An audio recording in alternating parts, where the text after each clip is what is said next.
Okay, good morning, good afternoon, good evening everybody. सो हमने pre post में last lecture में क्या होमवर्क दिया था? Example 3 I suppose, right? तो देखिए एग्जाम्पल नंबर 3 का आंसर चेक कीजिए। एग्जाम्पल 2 तो हमने यहां पे किया था ना, राइट? चलिए check the answer for example number 3 over here. Tax audit fee, obviously that is based on ratio of sales. Okay, net profit for pre-incorporation 41, net profit for post-incorporation 143. Treatment क्या आएगी? Obviously pre-incorporation profit, capital reserve, and post-incorporation profit to be treated as net profit, that is transfer to P&L account, revenue profit. तो इसमें कोई doubt? So you can check this answer. जो new syllabus में 18 में पूछा गया था ये question, okay? Are you getting this? This is your working note. Sales ratio आएगा 1:3, टाइम रेशियो आएगा 1:2. Is this clear? Then shall we go ahead? Shall we go ahead then? Okay चलिए आगे बढ़े. Example number 4, very nice question. Example number 4. The partners Kamal and Vimal decided to convert their existing partnership business into private limited company called Messrs KV Trading Private Limited VTech from 1st July 2014.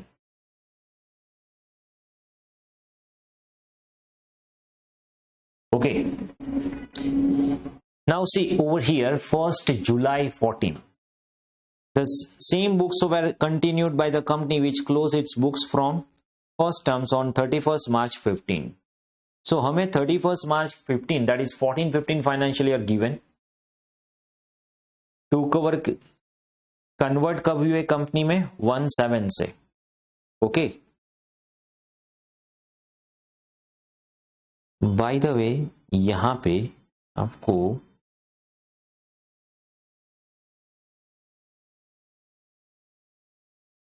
Just a minute, उप्स, शायद यहां पे convert the existing partnership into,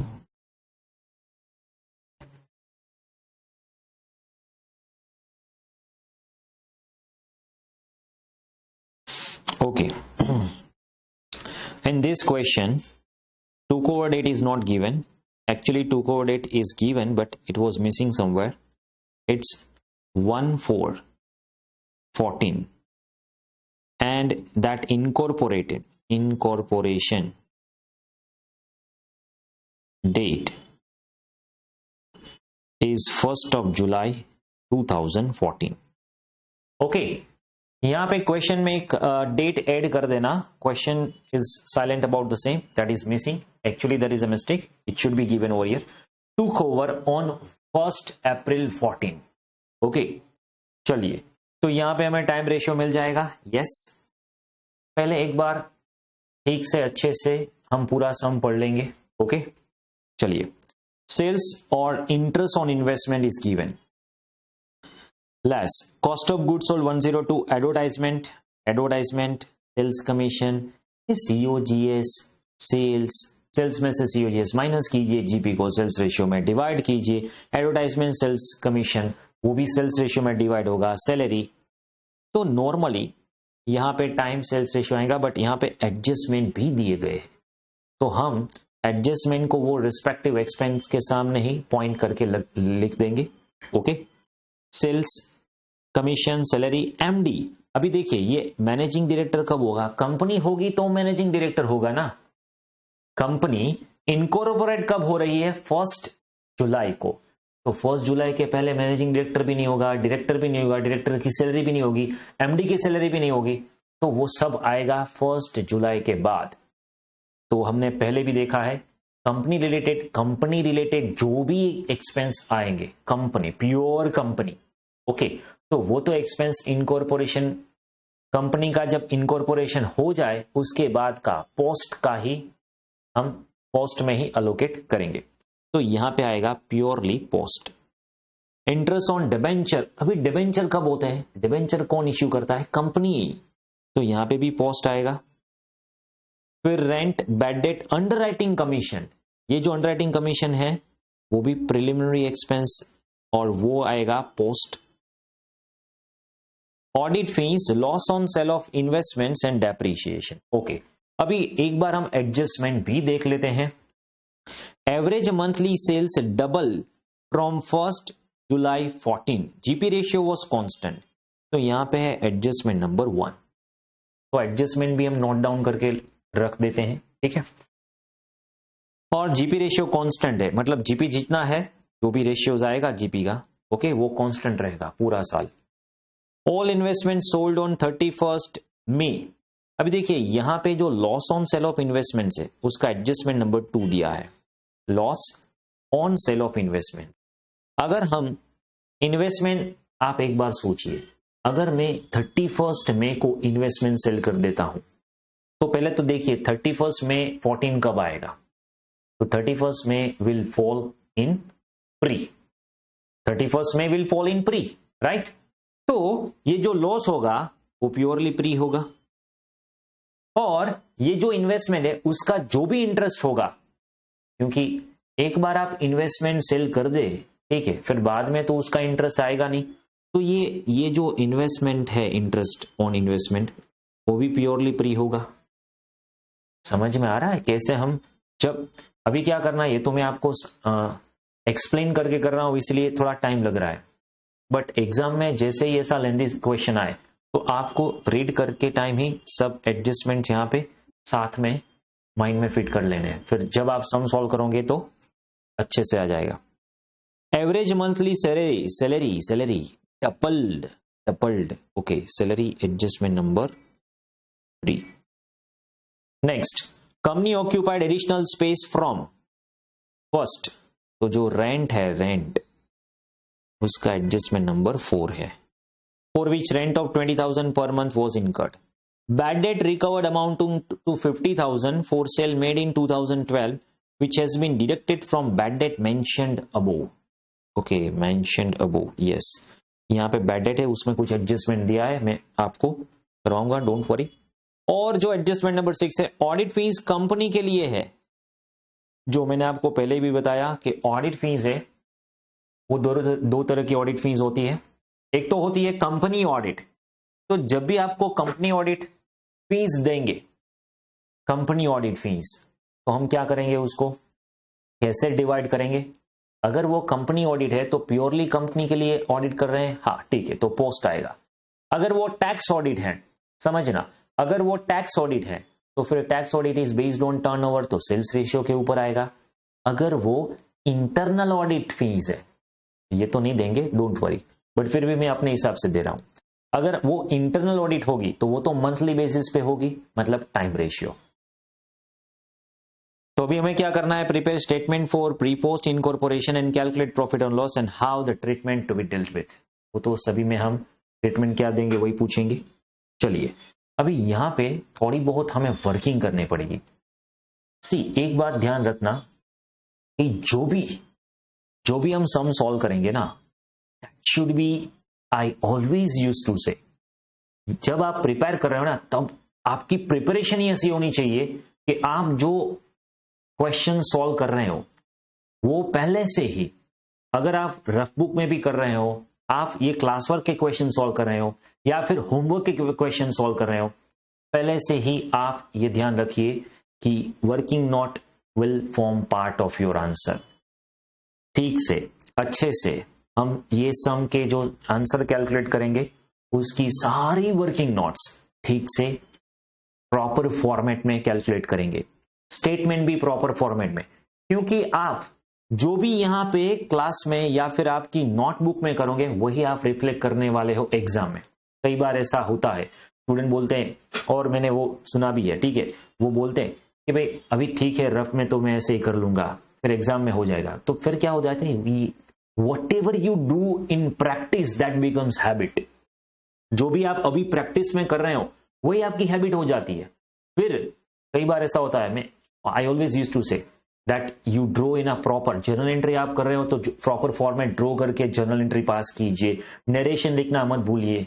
तो फिर क्या करेंगे, नहीं narration वो तो हम एग्जाम में लिख लेंगे। अगर आपने क्लास वर्क में, होमवर्क में, प्रैक्टिस में कभी नरेशन लिखी ही नहीं, फिर एग्जाम में आप कैसे लिख सकते हो? आप वहां पे भी आपकी हैबिट क्या होगी, जर्नल एंट्री पास हो जाएगी, नरेशन कुछ लिखा नहीं होगा। ओके, यहां पे क्या क्या करोगे आप कि भाई ये फॉर्मेट देने को बोला ना, हाँ तो वो वर्किंग नोट हम कैलसी पे कर लेते हैं, वर्किंग नोट तो कैलसी पे कर देते, कैलसी पे मैंने कैलकुलेट कर लिया है। तो फिर एग्जाम में भी आपकी हैबिट ऐसे ही होगी, आप वर्किंग नोट लिखेंगे ही नहीं, नोट्स कैलकुलेट करेंगे ही नहीं। ओके, और यहां पे क्या होगा, आंसर जो भी आपको देते हैं ना वो प्रॉपर 1 by 1 जो भी प्रॉपर वर्किंग होता है उसके भी मार्क्स होते हैं। ऐसा नहीं है चलिए ये स्टेटमेंट आपको बता दिया तो आपने ये पूरा स्टेटमेंट कर लिया, कुछ वर्किंग किया नहीं है, आपने सब कुछ कैलसी पे कैलकुलेट कर लिया, time ratio, sales ratio, salary ratio, rent, everything आपने कर लिया ऐसे ही, ठीक है, तो that will not work out even if your entire question is correct. But if in suggested answer institute has allocated marks, and वो कैसे मार्क्स allocate करते देखिए, यहां पे क्या होगा, why I'm explaining you this, understand this carefully, okay, क्योंकि यहीं पे गलती होती है, ये छोटे छोटे जो एक दो मार्क आपके जो जाते हैं ना वो aggregate that becomes a huge, okay, कैसे होता है देखिए, यहां पे क्या होगा कि जो भी आप ये जो आप सॉल्व कर रहे हो, ठीक है, वो ठीक से सॉल्व कर रहे हो तो इसके हाफ ऐसे हाफ मार्क होते हैं। फिर आपने ये सेल्स रेशियो कैलकुलेट किया, ओके ठीक है, इसका हाफ मार्क, ये टाइम रेशियो कैलकुलेट किया, ओके इसका हाफ मार्क। अभी आपने क्या किया, ये वर्किंग तो कुछ किया ही नहीं, आपने सिर्फ ये स्टेटमेंट ही बनाया, तो ये जो क्वेश्चन के जो 8 मार्क्स थे समझिए, और यहां पे आपने हाफ करके 7 स्कोर कर लिया, बट ये जो वर्किंग नोट के जो हाफ एंड हाफ मार्क्स है वो आपको नहीं मिले, मतलब जब भी क्वेश्चन में लिखा हो working note should form part of your answer, obviously you need to do this working note. अभी आप पूछोगे सर तो कितनी वर्किंग करनी है, तो आपको पता चल जाएगा, ये मैं जो आपको वर्किंग करवा रहा हूं ना यहाँ पे, हाँ वही है, बस उतनी ही करनी है। यहां पे हम करते हैं okay working note 1 time ratio, working note 2 sales ratio, okay it goes on, बस इतनी ही करनी है, ज्यादा नहीं करनी है, but that should be there, okay, क्योंकि जो भी आप प्रिपरेशन के टाइम पे ध्यान रखोगे ना वही आपके पेपर में रिफ्लेक्ट होगा फॉर श्योर, क्योंकि आप ये जो 6 मंथ्स 7 मंथ्स या 3 या 4 मंथ्स जो भी पढ़ाई करते हो उसमें ही आपने ये फॉर्मेट वाली हैबिट बना ही नहीं, तो फिर एग्जाम में कैसे आएगी, जैसा आप यहां पे करोगे ना वही सेम सिचुएशन एग्जाम में हो जाएगी, आप करना नहीं चाहे तो भी हो जाएगी, क्योंकि ये हैबिट बन जाती है। जब भी आप फॉर्मेट लिखते हो, जब भी आप वर्किंग करते हो तो दैट बिकम्स, और कभी कभी तो क्या होता है, कई बार मैं पेपर चेक करता हूं तो फिर मुझे इतना बुरा लगता है कि ये आप सीए स्टूडेंट हो, ये कैसे फॉर्मेट करते हो, is this a way to present CA answer, तो ये सारी बातें आपको ध्यान रखनी है। चलिए एग्जाम्पल 4, तो सबसे पहले हम pre post time ratio, okay, तो टाइम रेशियो में हम क्या करेंगे, अगर मेरे जैसे अच्छा ड्रॉ करने नहीं जाओगे चलेगा, नो प्रॉब्लम, ओके, ये रोज वेरोज है ये कुछ नहीं करना है, बस आपको सिर्फ प्रॉपर वर्किंग करना है, ओके, 1 4 14 1 7 14 इनकॉर्पोरेशन, तो यहां पे आएगा प्री दैट इज 3 months. यहाँ पे आएगा post that is 9 months. Is it? 31st March 15. So time ratio क्या होगा? 3:9, 1:3. So this will be your time ratio.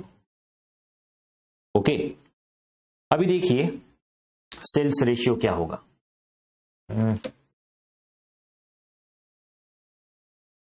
Just a minute.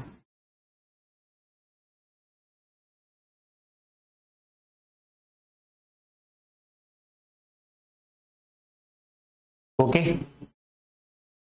Is it done? चलिए, तो अभी देखिए working note 2 will go for sales ratio.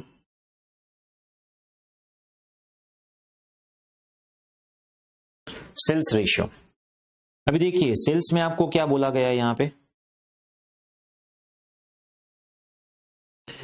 Adjustment number 1, the average monthly sales double from 1st July. चलिए वो ठीक है. एग्जैक्टली कहां पे बाइफर्केशन हो रहा है? हमारे जो प्री पोस्ट है वहीं पे. ठीक है, ये जो 3 months है, average monthly sales double from, तो यहां पे क्या आएगा? अप्रैल, मई, जून, उसमें आएगा सेल्स 111, और जुलाई से लेके मार्च तक, जो 9 months है उसमें आएगा डबल. सो यहां पे आएगा 18, यहां पे आएगा 3, सो 3:18. सो सेल्स रेशियो आएगा 1:6. Is this clear? यहां पे देखिए 1st July को ही बाइफर्केशन हो रहा है, मतलब जब भी कंपनी इनकॉर्पोरेट होती है तभी से डबल हो रहा है. तो कोइंसिडेंटली यहां पे इनकॉर्पोरेशन डेट और सेल्स डबल फ्रॉम सेम ही है, तो फिर कोई दिक्कत नहीं है. Okay, 1:3 and 9:2, 1:6 is your ratio. इतना क्लियर है? ये दो रेशियो क्लियर है. कई बार सेल्स रेशियो में ही डाउट होता है, तो ये दोनों क्लियर है आपको. चलिए, ये दोनों क्लियर है.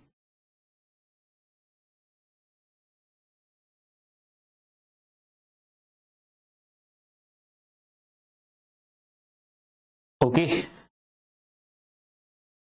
तो सारे के सारे एडजस्टमेंट है वो हम पहले कर लेते हैं in a form of working note. फिर बाद में हम क्या करना पड़ेगा? अगर आपने ये एडजस्टमेंट कर लिए ना, ठीक है, तो फिर बाद में तो हम सीधा स्टेटमेंट ही करेंगे और वर्किंग नोट से देख लेंगे. ठीक है, तो एडजस्टमेंट नंबर 2 क्या बता रहा है? All investment sold on 31st May, मतलब ये तो हमने बता दिया. यहां पे प्री आएगा, यहां पे प्री आएगा. Next, average monthly salary double from 1st October. अभी यहां पे देखिए ये 1st October से डबल हो रही है, तो हमें यहां पे सेल्स रेशियो तो सेम दिया, तो सैलरी में चेंज कर दिया. तो सैलरी कैसे होगी? Salary ratio. अभी प्री क्या है, पोस्ट क्या है? Pre and post. प्री क्या है? अप्रैल, मई, जून, ये है प्री. ठीक है, और यहां पे आएगा बाइफर्केशन. फिर पोस्ट है जुलाई से लेके जुलाई, अगस्त, सितंबर, अक्टूबर, नवंबर, दिसंबर, जनवरी, फरवरी एंड मार्च. सी, आपको इतना सारा लिखना नहीं है, ठीक है, मैं आपको समझाने के लिए लिख रहा हूं. आप ऐसे ही डायरेक्ट भी कर सकते हो, कोई दिक्कत नहीं है.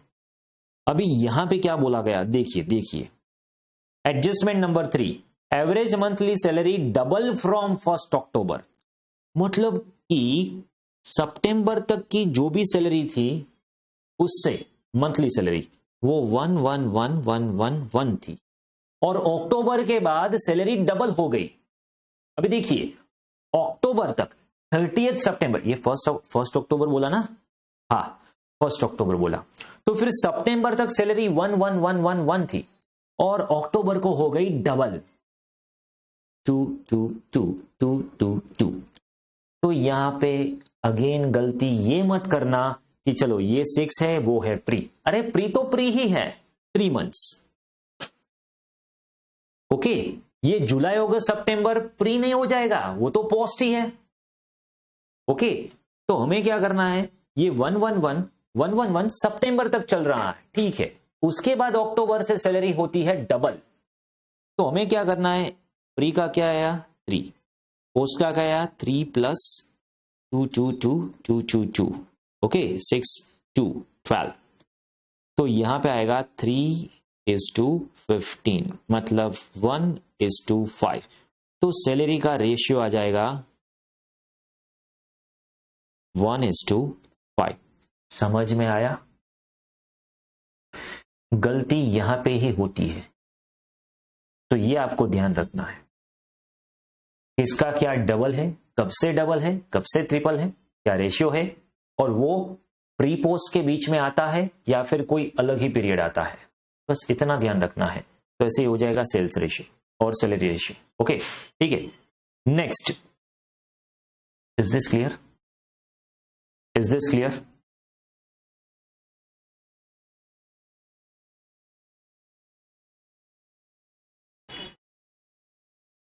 ओके चलिए नेक्स्ट देखिए, working not for.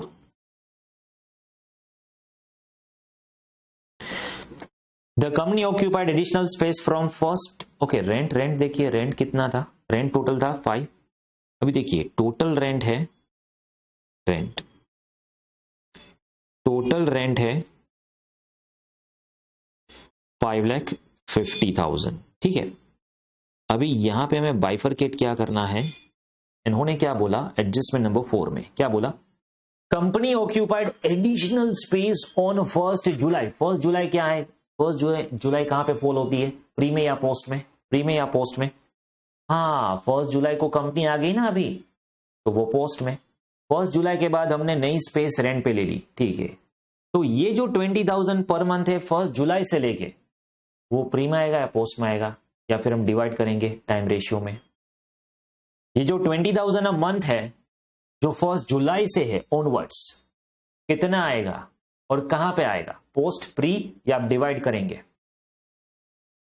Post pre या डिवाइड करेंगे?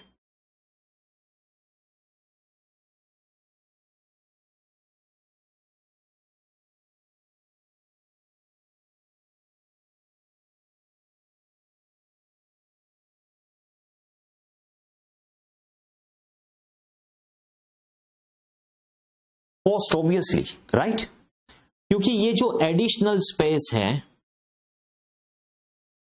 वो हमने पोस्ट पीरियड में ही रेंट पे ली है, विच इज फ्रॉम 1 जुलाई 14 से लेके 31 मार्च 15 तक, 9 मंथ्स, 20,000 अ मंथ।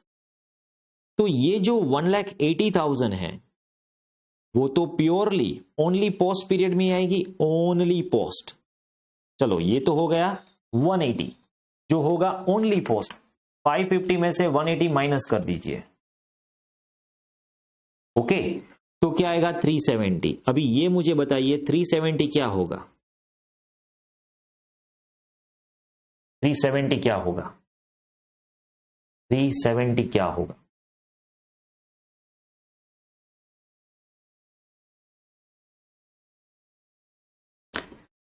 ये गलती मत करना कि ये 370 प्री है, that is wrong. Sir post मिल गया तो जो बाकी का बचा वो तो प्री ही होगा ना, वो पोस्ट कैसे होगा? नहीं, ये प्री नहीं है।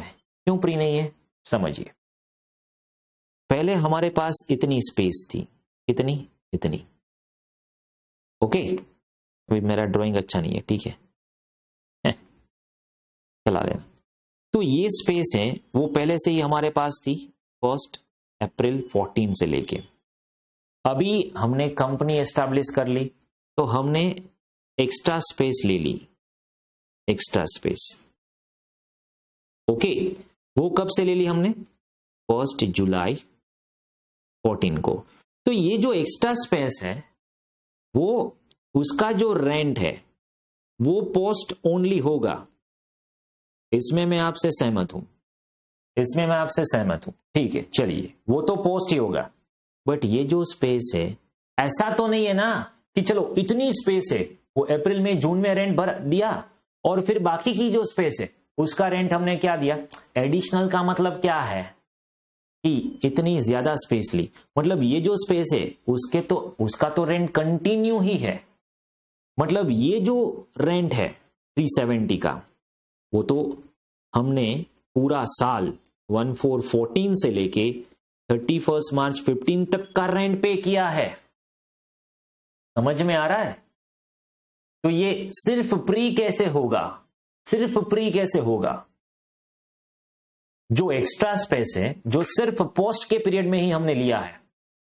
अब देखिए फैक्ट्री तो थी, ओके, आपने अच्छा वाला ऑफिस स्पेस रेंट पे ले लिया, तो वो ऑफिस में कंपनी के एडमिनिस्ट्रेशन है वो आपने पोस्ट में लिया, ठीक है, उसका रेंट आप सिर्फ पोस्ट में ही बाइफरकेट कीजिए। But what about the entire factory जो हमारे पास पहले से 1 अप्रैल से मौजूद थी और उसका रेंट हम 1 अप्रैल से भर रहे थे और अभी भी भरेंगे ही, कंटिन्यू है, तो ये पूरा साल आएगा। यस, तो अभी इसको हम डिवाइड करेंगे, नॉर्मल रेंट है, टाइम रेशियो। समझ में आया? तो ये 370 को हम डिवाइड कैसे करेंगे? चलिए, तो ये 2 प्रीमाइसिस हुए।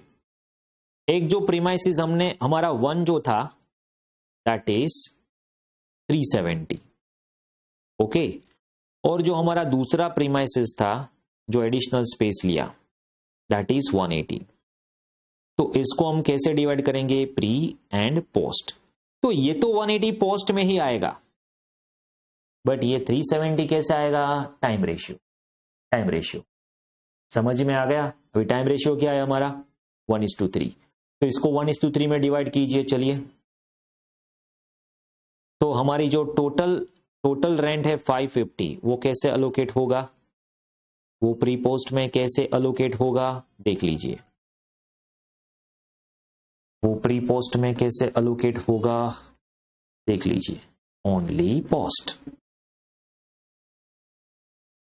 ओके, 370 को 1:3 में डिवाइड कीजिए, 92,500 और आएगा 277,500। तो क्या होगा? प्री में आएगा 92,500 एंड पोस्ट में आएगा 277,500 प्लस 180, तो आएगा 4,57,500। तो ये जो रेंट था 550, मतलब रुपीज इन लैक्स, हाँ 550 रुपीज इन लैक्स है 5,50,000, तो उसको हमने डिवाइड कर दिया एडजस्टमेंट 4 के मुताबिक। Okay, is this clear? बस यही छोटी छोटी वर्किंग नोट है, वहीं पे गलती होती है और वहीं पे हमें इंप्रूव करना है। Is this clear? Okay, will we got then? चलिए आगे बढ़े।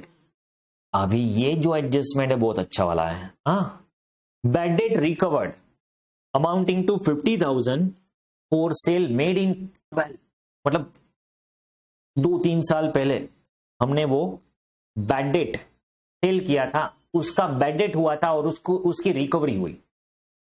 Has been deducted from bad debt mention above. अभी देखिए यहां पे जो बैड डेट है, वो है 1 लाख, ओके, और ये 50,000 उसमें से माइनस किया है। चलिए, तो ये भी अच्छा एडजस्टमेंट है, उसको ठीक से समझना, अच्छा एडजस्टमेंट है।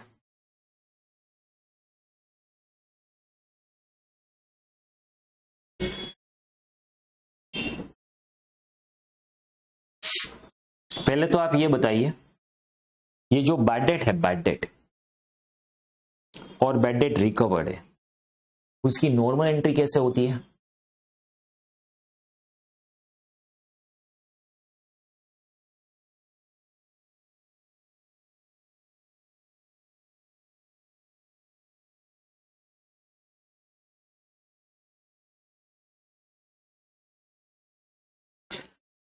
Bad date and bad debt recovered, उसकी जो नॉर्मल एंट्री है वो कैसे होती है? देखिए, अभी देखिए, आपने डेटर को सेल किया क्रेडिट पे, debtor account debit to sales, फिर डेटर बनेगा इतना रुपीस देते हुए, मतलब कैश में दिया, कुछ दिया, कुछ ना दिया, और बैड डेट हुआ। तो जब बैड डेट होता है तो आप क्या एंट्री पास करोगे? मतलब जब भी बैड डेट हुआ तो आप एंट्री क्या पास करोगे? Bad debt account debit to देखिए यहाँ पे ये ऐसा कुछ लिखना नहीं है, ये आपको मैं समझा रहा हूं इसलिए, ठीक है। एग्जाम में तो आप डायरेक्टली वर्किंग कर सकते हैं। बैड डेट एंड यहाँ पे रिकवर्ड, इसकी एंट्री क्या आएगी? तो bad debt account debit to debtors, और ये बैड डेट को हम कहां ट्रांसफर करेंगे? बैड डेट को कहां ट्रांसफर करेंगे? PNL account debit to bad debt. मतलब ये बैड डेट है वो पीएनएल में रिकॉर्ड होगा। हाँ तो रिकॉर्ड किया ना क्वेश्चन में, रिकॉर्ड बैड डेट पीएनएल में ही रिकॉर्ड किया है, देखिए। हाँ ठीक है, 1 लाख। ये चलिए, बैड डेट रिकवर्ड की नॉर्मल एंट्री क्या होती है? अभी ये बैड डेट हो गया, अभी ये बैड डेट हो गया, ओके।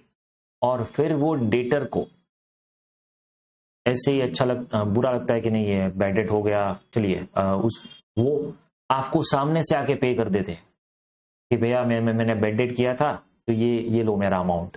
जब बैड डेट रिकवर होता है तो आप क्या एंट्री पास करते हो? जब आपके पास बैड डेट रिकवरी आती है तो आप एंट्री क्या पास करते हो? कैश और बैंक से बैड डेट आएगा, कैश और बैंक से वो रिकवर होगा तो हम उसको ट्रांसफर करेंगे बैड डेट रिकवर। मतलब आप डेटर को क्रेडिट नहीं करोगे, नहीं, डेटर को तो कब का क्रेडिट कर दिया है। तो अभी क्या करेंगे हम?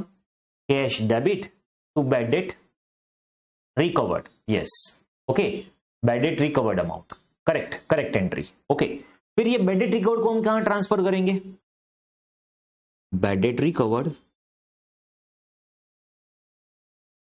To PNL. इसका मतलब हुआ कि हमें ऐसे ट्रांसफर करना था। कैसे? ये हमारा पीएनएल है, ठीक है। अगर ये हम यहां पे हमारा पीएनएल ड्रॉ करते हैं, ठीक है, तो क्या होगा? यहां पे आएगा टू बैड डेट, कितना है पता नहीं, और यहां पे आएगा by bad debt recovered, okay, कितना है? 50,000। अभी इन्होंने क्या गलती कर दी? ये बैड डेट रिकवर्ड को यहां लिखने की बजाय उसको यहां से माइनस कर दिया, बैड डेट रिकवर्ड, ऐसे माइनस कर दिया, और आउटर कॉलम में लिख दिया 1 लाख। तो मुझे ये बताइए बैड डेट कितना हुआ? आपने रिकवरी 50,000 माइनस करके आउटर कॉलम में 1 लाख लिख दिया, तो बैड डेट कितना हुआ? 150। ऐसे नहीं चलेगा, ऐसे कैसे चलेगा? आप ऐसा नहीं कर सकते। तो आपको क्या करना चाहिए? करेक्शन, बैड डेट 150 है, 150 ही रहने दीजिए, let bad debt be 150 as it is, और ये जो बैड डेट रिकवर्ड है उसको आप यहां पे स्विच ओवर कर दीजिए। मतलब अभी करेक्ट क्या होगा? तो आपको रिप्रेजेंट ऐसे करना है, यहां पे आएगा to bad debt ₹1,50,000 PNL debit, okay,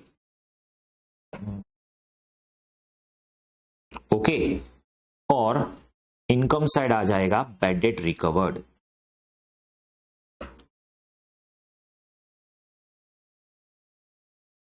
which is our income. पहले इतना समझ में आया?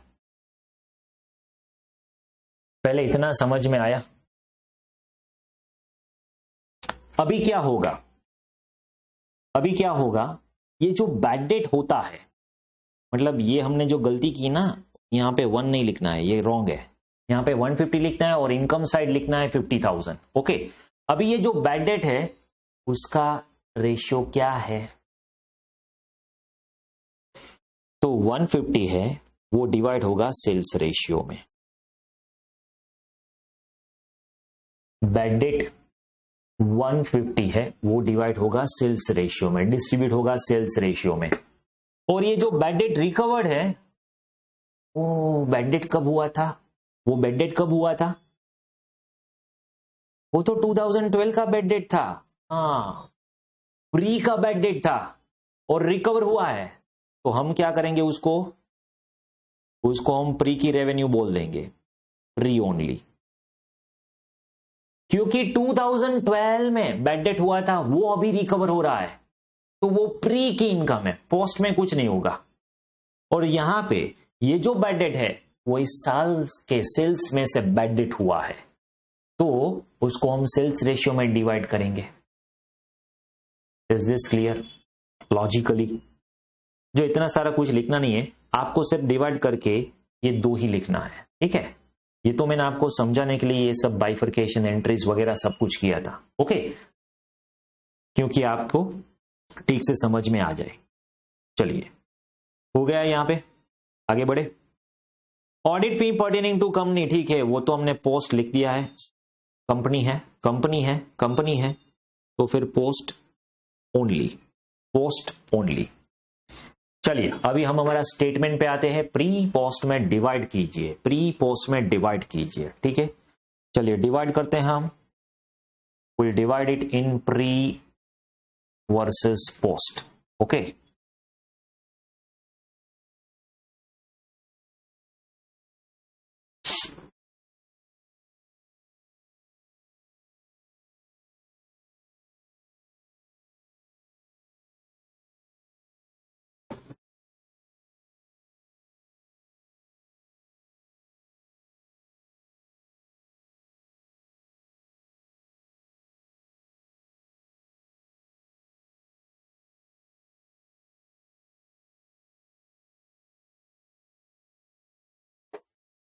Let it be.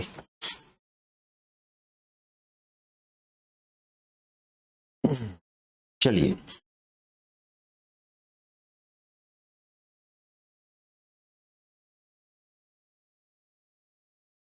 एक नया पेज बना लेते हैं यहाँ पे।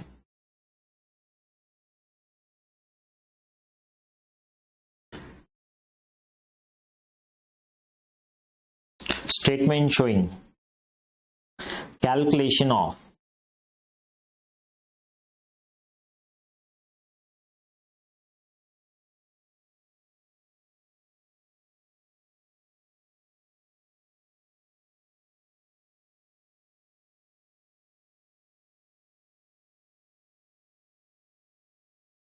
statement showing calculation of pre-post incorporation profit for the year ended 31st March 15।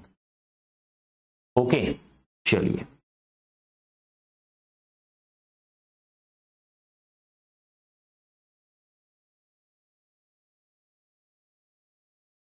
draw the statement over here and we'll draw over here in 5 column particular.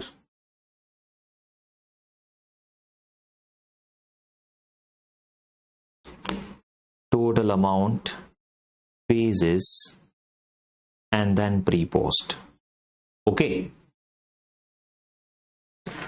तो अगर इन्होंने रुपीज इन लैक्स लिखा है, अगर इन्होंने रुपीज इन लैक्स लिखा है, तो we can continue with the rupees in lakhs, और आप फुल अमाउंट भी लिख सकते हो, ओके।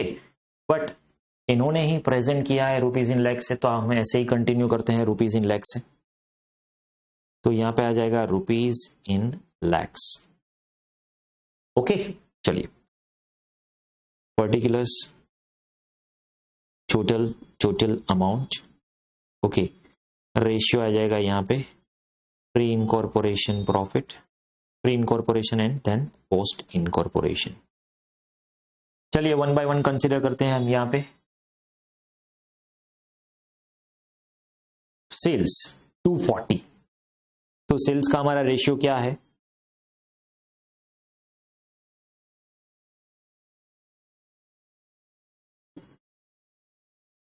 सेल्स 240.00, सेल्स का जो रेशियो है वर्किंग नोट नंबर 2, 1:6। चलिए इसको 1:6 में डिवाइड कीजिए 240/7, तो आएगा 34.2857, मतलब 29 में कन्वर्ट करेंगे हम, 29 में कन्वर्ट करेंगे हम और इंटू 6 तो आएगा 205.71 ठीक है। रुपीज इन लैक्स है, let it be rupees in lakhs. Okay next income from investments. अभी ये जो इनकम फ्रॉम इन्वेस्टमेंट थे राइट, एडजस्टमेंट नंबर 2 के मुताबिक हमें उसको सिर्फ प्री में ही कंसीडर करना है, सिर्फ प्री में ही कंसीडर करना है 6 लाख। ओके तो यहां पे आएगा 6.00 और pre only 6.00 dash. Okay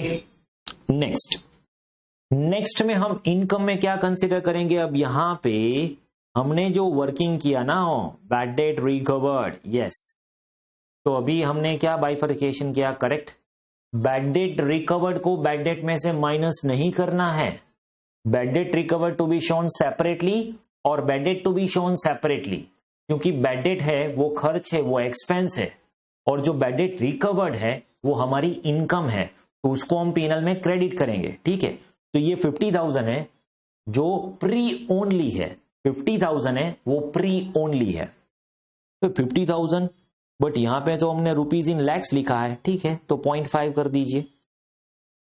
bad debt recovered working note, इसकी वर्किंग नोट क्या है, working note 5। Okay working note 5, 0.5 क्यों 0.5 लिखेंगे, 50,000 rupees in lakhs 0.5 pre only. Okay तो अभी आ जाएगा टोटल 1 रेवेन्यू का टोटल, टोटल 1 रेवेन्यू का टोटल। चलिए नेक्स्ट करते हैं एक्सपेंसेस, जिसमें आएगा cost of goods sold.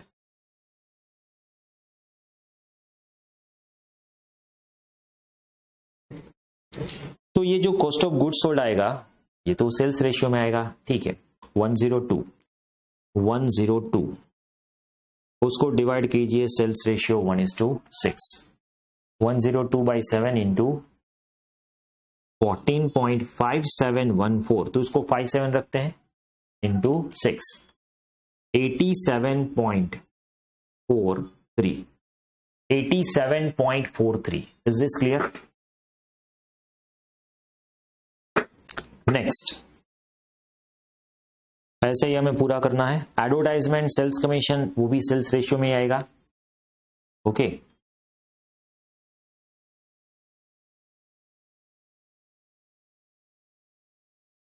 Advertisements sales commission,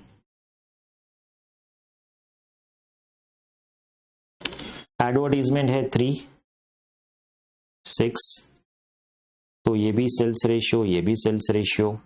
okay तो यहां पे आएगा 0.43 और यहां पे आएगा 2.57, here it is 0.86 and here it is 5.14। Okay चलिए नेक्स्ट,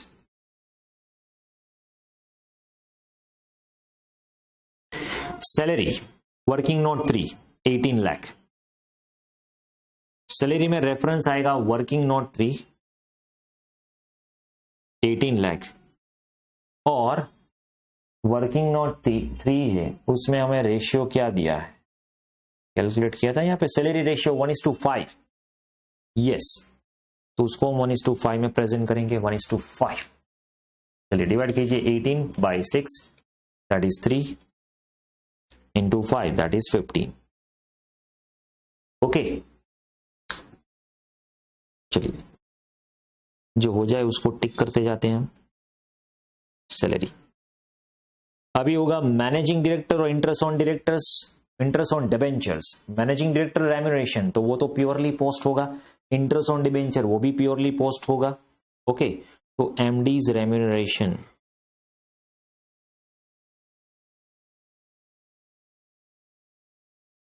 और interest on debenture, interest on debenture 6 lakh, 2 lakh post only, post only.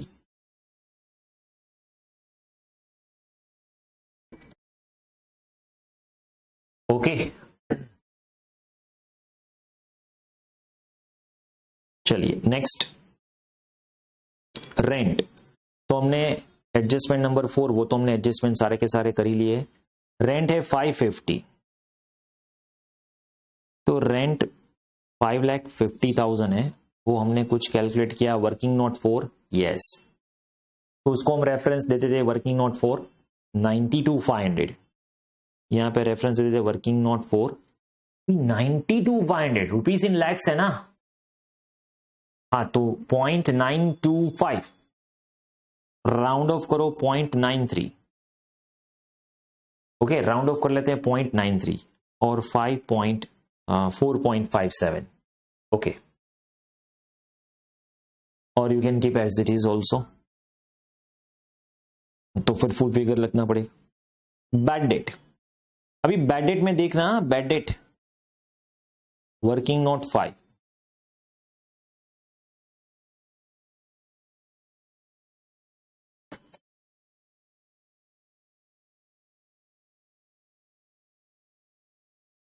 $1.5 आ जाएगा और उसमें आएगा सेल्स रेशियो 1:6, 1.5 आ जाएगा, ओके, डिवाइडेड बाय 7 तो आएगा 0.21 इंटू 6, 1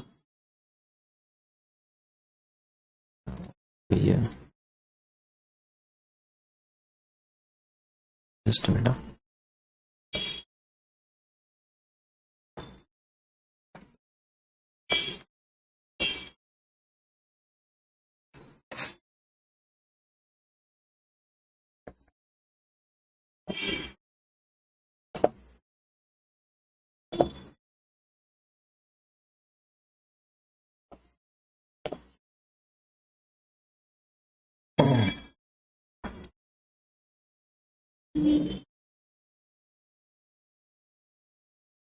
यस 1.29, 2857 राउंड ऑफ कर दीजिए, 2857 को राउंड ऑफ कर दीजिए 29, ओके, चलिए बैड डेट हो गया। अभी ये जो अंडरराइटिंग कमीशन है वो तो प्रिलिमिनरी एक्सपेंस है, पोस्ट ही आएगा, ऑडिट फी पोस्ट ही आएगा, चलिए, तो ये तो दोनों पोस्ट ही है। Underwriting commission, okay, 2.00 post only, post only, sorry 2.00, फिर आएगा कंपनी ऑडिट। अभी ये कंपनी ऑडिट फीस है कितनी, 2.00, तो वो भी पोस्ट आएगी। Loss on sale of investment, investment तो हमने पहले ही बताया कि वो सब प्री में ही है, लॉस है या इंटरेस्ट है, सब कुछ प्री में ही है। और लास्ट में आएगा डैपरी 4, डैपरी कौन से रेशियो में होगा, तो ऑब्वियसली टाइम रेशियो 4। ये टाइम रेशियो पहली बार यूज हुआ, देखिए ये सम कैसा है, टाइम रेशियो यूज ही नहीं हुआ, इतने सारे रेशियो है, सेल्स है या फिर different different ratio, pre post सब कुछ मिला के दे दिया, टाइम रेशियो अब जाके यूज हो रहा है 1:3, मतलब 100:300। अभी हम क्या करेंगे, टोटल टू मतलब ये सारे एक्सपेंस का टोटल करेंगे, फिर इनकम का टोटल में से एक्सपेंस का टोटल माइनस करेंगे, तो हमें आएगा pre profit, pre incorporation profit and post incorporation profit, okay. तो पहले यहां पे टोटल कर दीजिए, चलिए टोटल क्या होगा, ये टोटल क्या होगा, यहां पे होगा 205.71, यहां पे होगा 793440, ओके, इज दिस क्लियर, चलिए आगे बढ़े, और ये जो एक्सपेंस है उसका टोटल होगा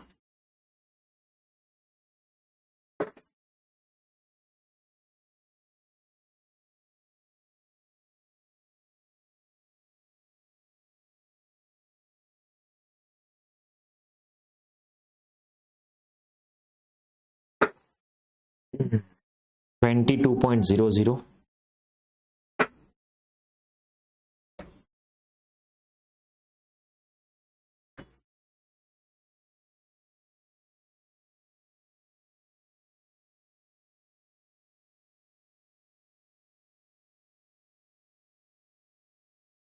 और इसका होगा 131.00।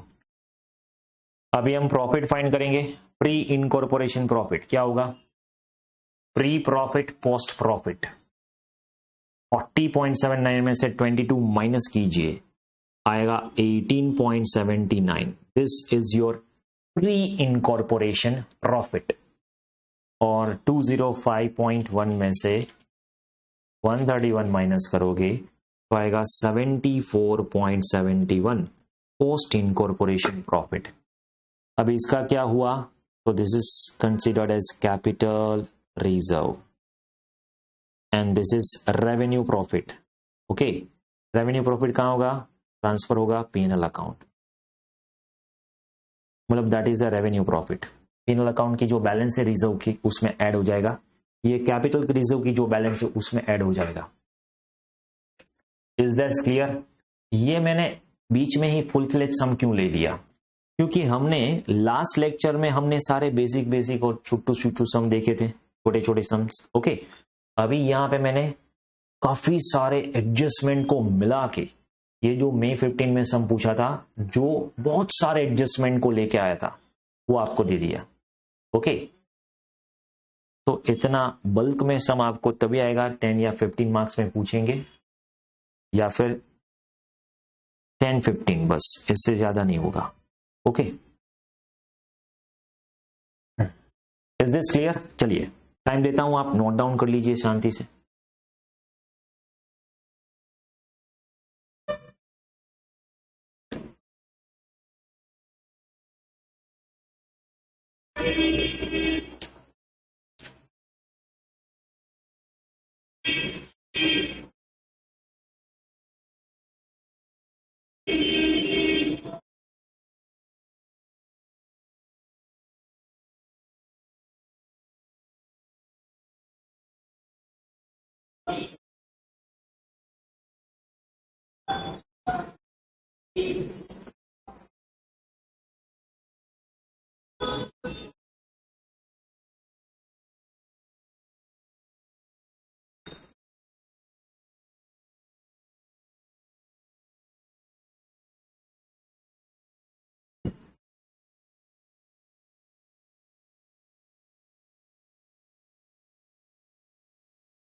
पहले आपको वर्किंग नोट लिख लेनी है, तो फिर पहले वर्किंग नोट लिख लीजिए, फिर बाद में मैं स्टेटमेंट करता हूं।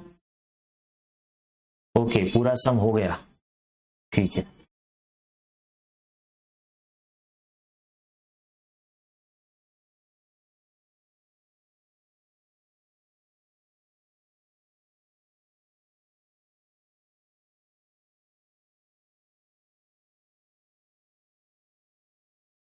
ओके, ये है working note number 3।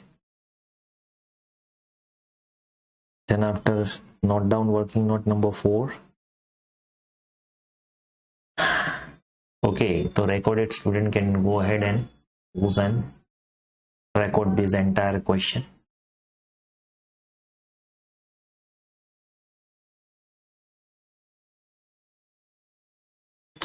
You're working note number 5.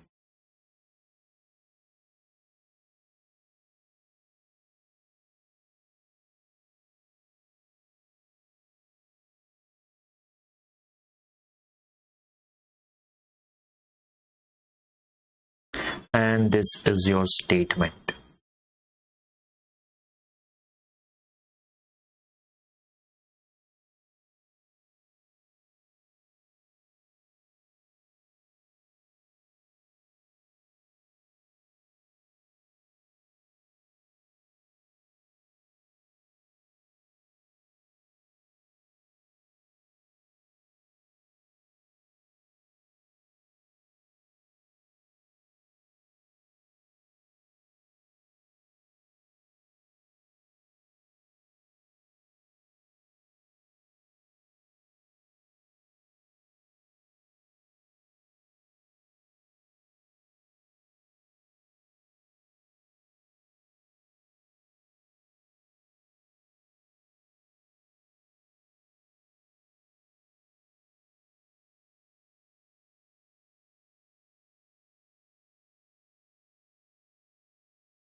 Okay, चलिए नेक्स्ट।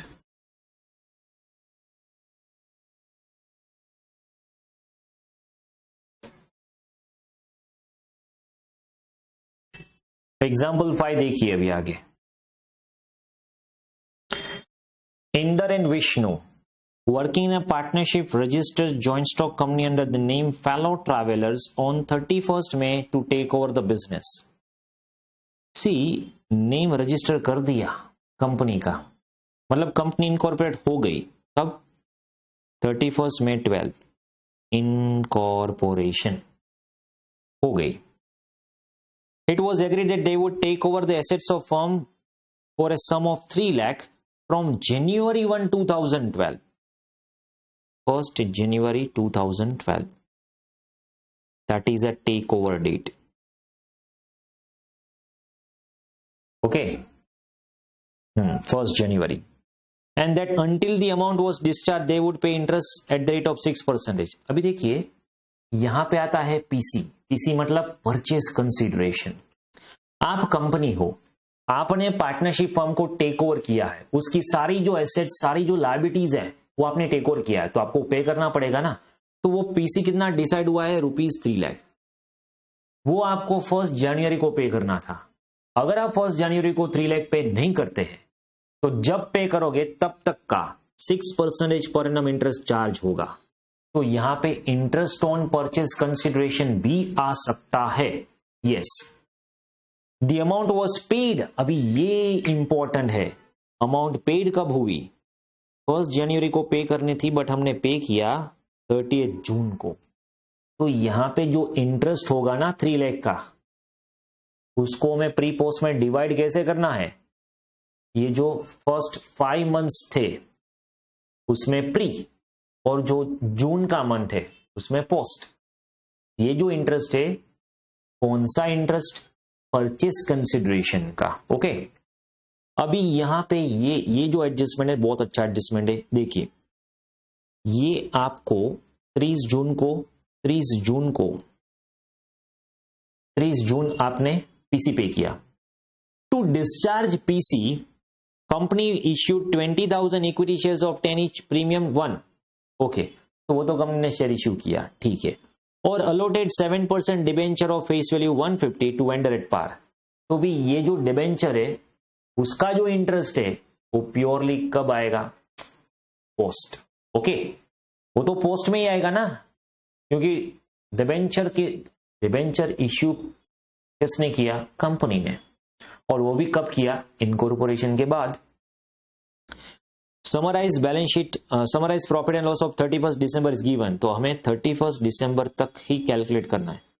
कि कई बार देखना ठीक से, यहां तो ठीक है, चलो कैलेंडर ईयर 12 मंथ्स ही दिया है, बट कई बार ऐसा भी हो सकता है कि ये जो सारी इंफॉर्मेशन है वो आपको 15 मंथ्स की दे दे।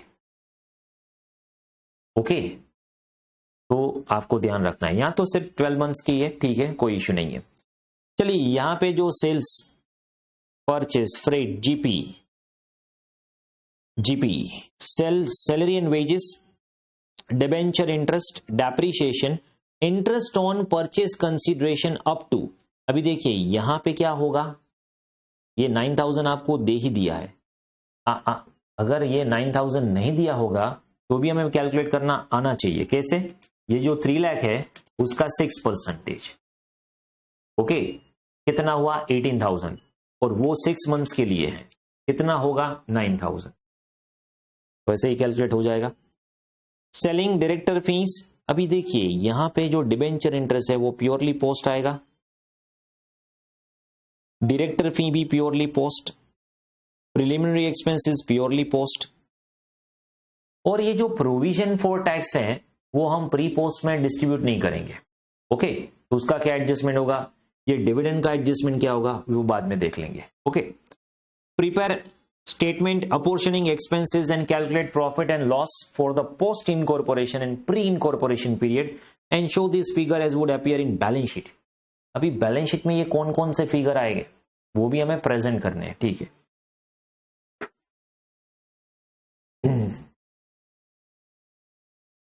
अभी देखिए यहां पे आपको जो सेल्स दिया है ना, तो यहां पे कोई एडजस्टमेंट नहीं दिया है, कुछ एडजस्टमेंट है ही नहीं। तो सर एडजस्टमेंट नहीं है तो सेल्स रेशियो कैसे पता चलेगा? यहां पे दे दिया ना सेल्स का बाइफरकेशन करके, ये प्री का सेल्स है, ये पोस्ट का सेल्स है, तो इसका रेशियो हो जाएगा 1:2। ओके, तो यहां पे वर्किंग करनी है तो ठीक है कीजिए टाइम रेशियो। तो टाइम रेशियो में क्या होगा, 1 जनवरी 12 है टेक ओवर डेट, वो टेक ओवर कब हुआ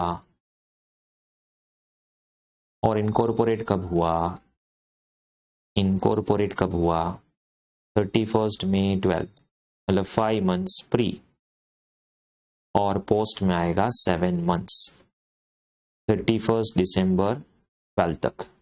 तो 5:7 is your time ratio.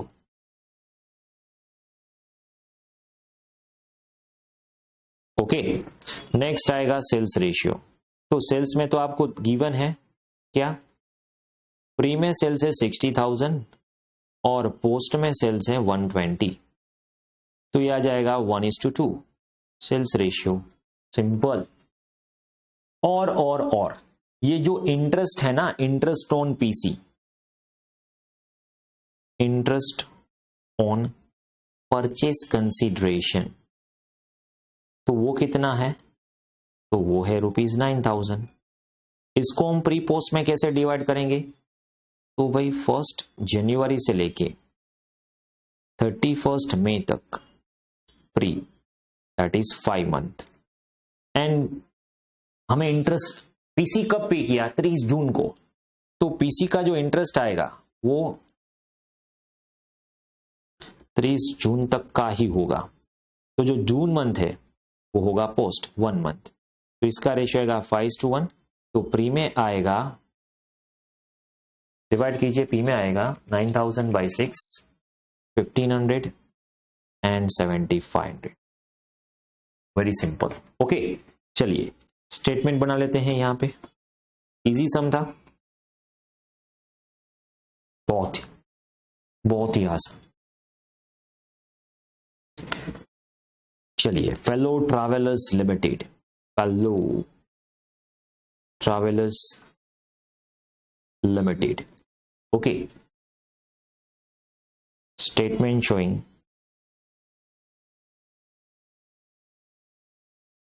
pre and post incorporation,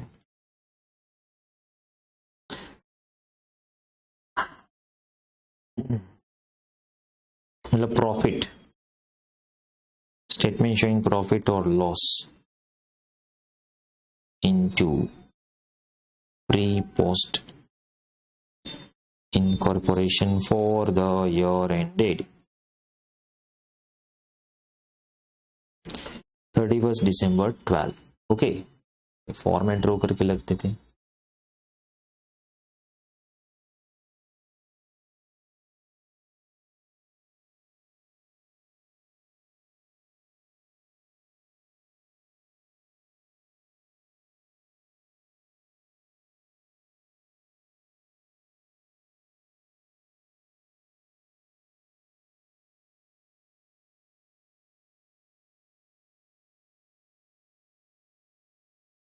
चलिए अभी देखिए, ये आपको जो ट्रेडिंग है ना, ट्रेडिंग वो कुछ लिखना नहीं है, जीपी से डायरेक्टली स्टार्ट करते हैं, क्योंकि ये जो ट्रेडिंग का सारा है ना, वो सब अल्टीमेटली जीपी से स्टार्ट होगा। जीपी किस रेशियो में डिवाइड होगा? सेल्स रेशियो में, 1:2। ओके, तो हम जीपी से ही शुरुआत करेंगे।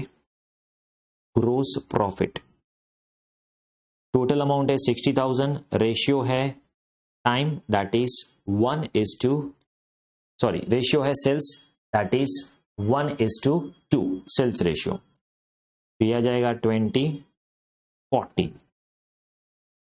ये है total amount, ratio, pre post. Okay, चलिए अभी ये जो जीपी है उसमें से हम लेस माइनस करेंगे एक्सपेंसेस। तो ये जो सारे के सारे एक्सपेंसेस हैं वो हम नोट डाउन कर लेते हैं one by one. Salary and wages, give me the ratio. Salaries and wages 10,000, तो obviously that is in time ratio. Administration जो भी है वो सब टाइम रेशियो में होगा, 5:7। तो 12, 10 by 12 into 5, 4167, or it's 5833। Okay, next debenture interest तो प्योरली पोस्ट में ही आएगा।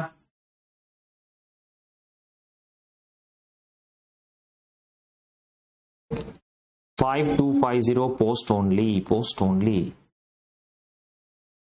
5250।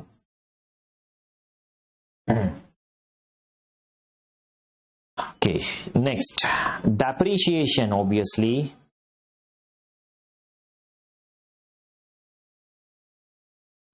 that is always on time ratio, तो वही आएगा 417 and 583। interest on PC working note 3, interest on purchase consideration.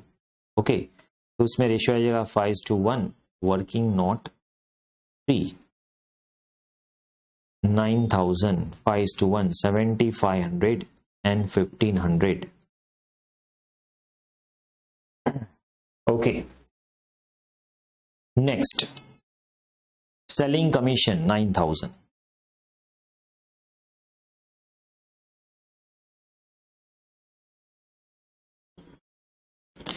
obviously 1:2 sales ratio, selling commission 3,000 and 6,000। okay, next director fee, preliminary expenses, director fees 600 and preliminary expenses 900। ये दोनों post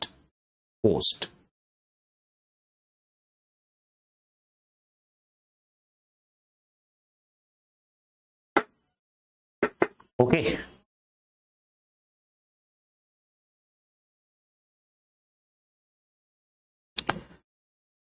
अभी ये जो provision for tax है वो ना ही pre post ऐसा कुछ नहीं होता है, ठीक है। तो उसका एडजस्टमेंट हमें कहां पे करना है? हमारे प्रॉफिट और लॉस अकाउंट में। तो अभी ये क्या करेंगे, ये दोनों का अप्रोप्रिएशन होगा, ये बाद में रखते हैं, ठीक है।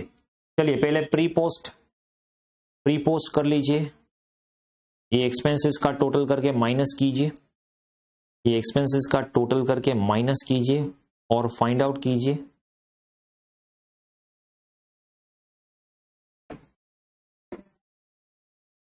कि प्री प्रॉफिट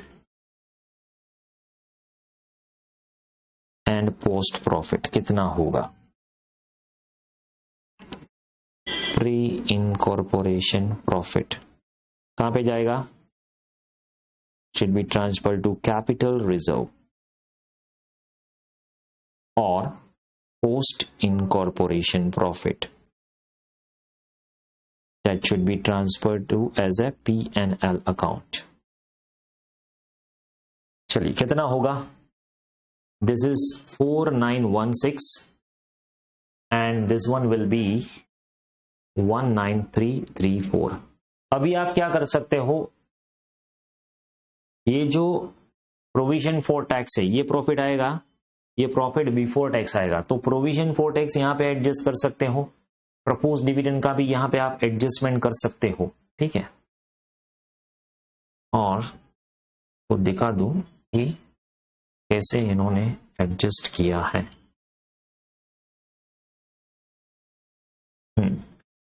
देखिए यहां पे पोस्ट पे ही ये जो प्रोविजन फॉर टैक्स है उसको पोस्ट पे ही एडजस्ट कर दिया। ओके, तो वही मैंने आपको बताया, यहां पे हम क्या करेंगे, लेस प्रोविजन फॉर टैक्स, या तो फिर आप प्रोविजन फॉर टैक्स को पोस्ट में ही दे देते हैं तो भी कोई दिक्कत नहीं है, 6000। तो फाइनली आपका प्रॉफिट कितना आ जाएगा, profit transferred to balance sheet 13,334। Okay, चलिए ये एग्जाम्पल नंबर 5 आप नोट डाउन कर लीजिए।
ओके,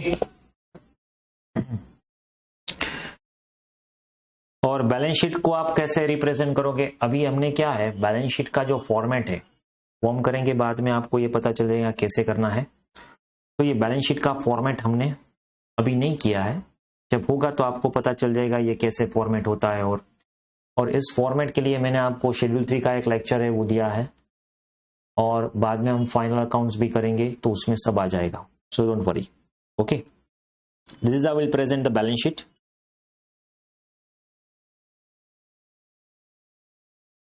ओके, चलिए, और अगर आपको डिविडेंड प्रपोज करना है तो फिर ये प्रॉफिट एंड लॉस में से माइनस होगा, बट ये जो मॉड्यूल का क्वेश्चन उसमें डिविडेंड निकाल दिया है। चलिए, तो that is your correct answer. Done. अभी देखिए आपको क्या करना है।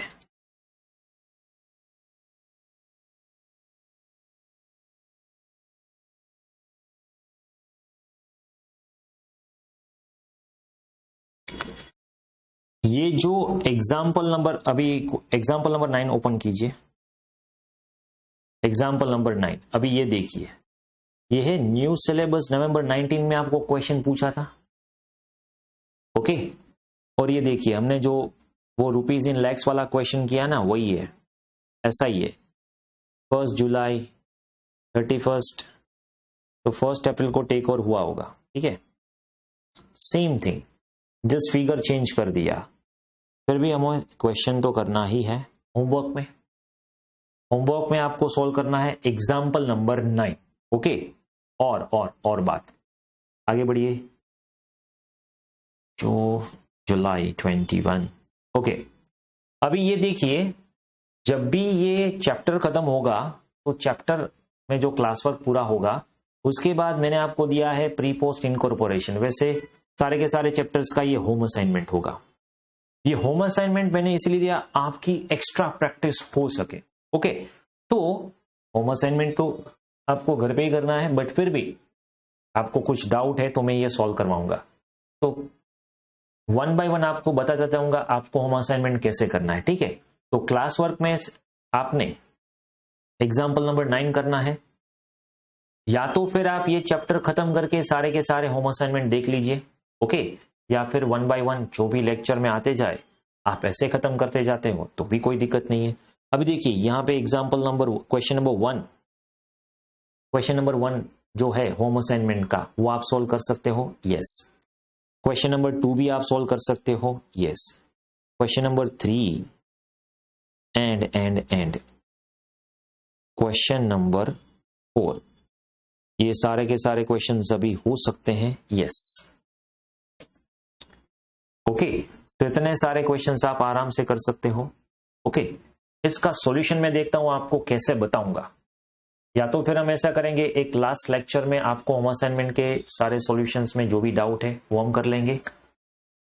ओके, तो that is how we can go.